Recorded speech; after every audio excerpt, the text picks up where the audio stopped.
semuanya, jumpa lagi bersama saya Maria Yolanda Haryatin. Saya mahasiswa angkatan tahun 2024 dari Fakultas Ilmu Kesehatan Unika Santo Paulus Ruteng. Di sini saya akan berpidato tentang penyakit asma.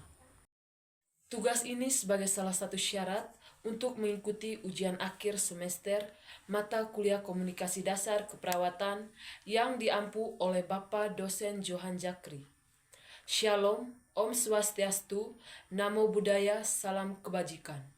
Yang saya hormati Bapak dosen Johan Jakri selaku pengampu mata kuliah komunikasi dasar keperawatan. Yang saya hormati para hadirin yang telah hadir pada acara kali ini dan yang saya banggakan mahasiswa-mahasiswi Unika Santo Paulus Ruteng. Bapak Ibu yang hadirin, saya banggakan, marilah kita panjatkan syukur atas kehadiran Tuhan Yang Maha Esa, atas segala berkat yang berlimpah, sehingga kita dapat berkumpul di tempat ini dalam keadaan sehat walafiat. Baik, pada kesempatan kali ini, saya akan menjelaskan apa itu penyakit asma dan bagaimana cara pencegahannya. Selamat menyaksikan! Asma adalah penyakit pernapasan kronis jangka panjang yang ditandai dengan peradangan dan penyempitan saluran pernapasan.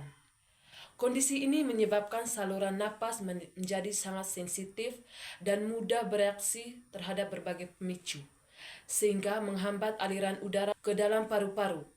Meskipun asma tidak dapat disembuhkan sepenuhnya, gejalanya dapat disebab dan akibat penyakit asma. Penyebab pasti asma sebelum diketahui secara pasti, namun diperkirakan melibatkan interaksi antar faktor genetik atau keturunan dan lingkungan. Penderitaan asma memiliki saluran napas yang lebih sensitif sehingga kita terpapar zat pemicu, otot-otot di sekitar saluran napas akan membengkak dan menyempit.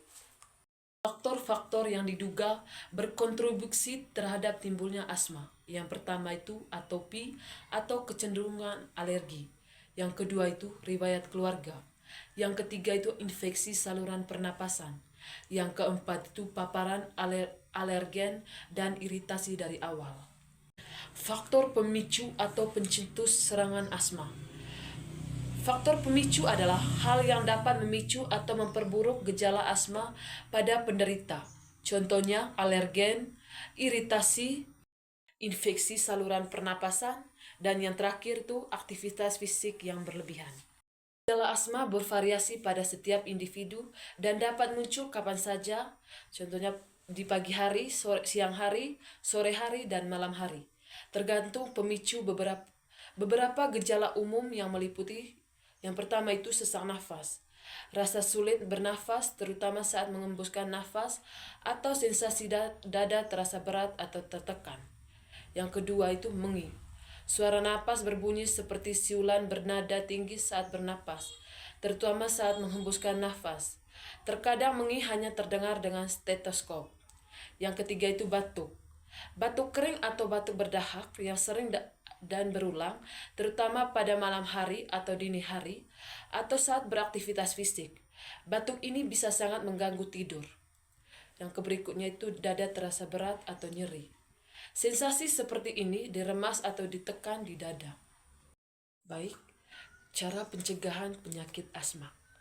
Karena asma adalah penyakit kronis, pencegahan utamanya adalah mengendalikan gejala dan mencegah serangan asma agar tidak kambuh atau memburuk. Yang pertama, identifikasi dan hindari pemicu asma. Ini adalah langkah-langkah terpenting, catat situasi atau lingkungan yang memicu gejala asma.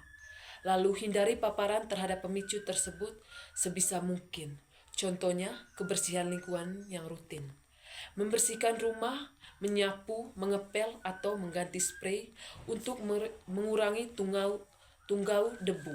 Yang kedua itu hindari asap. Jauhkan diri dari asap rokok, asap pembakaran, polusi udara. Gunakan masker saat di luar ruangan jika kualitas udara memburuk. Yang berikut, hewan peliharaan. Jika alergi bulu hewan, hindari kontak langsung atau pastikan hewan peliharaan tidak masuk kamar tidur. Cuaca dingin atau kering, tutup mulut dan hidung dengan syal atau masker saat berada di udara dingin. Yang berikut, gunakan obat pencegah asma sesuai anjuran dokter. Yang berikut, ada obat-obatan yang diresep dokter untuk mengontrol peradangan jangka panjang. Misalnya, kortikosteroid inhalasi dan mencegah serangan. Gunakan secara teratur sesuai petunjuk meskipun Anda merasa baik-baik saja. Selalu bawa obat penyelamat seperti inhaler kemanapun Anda pergi untuk digunakan saat gejala mendadak muncul.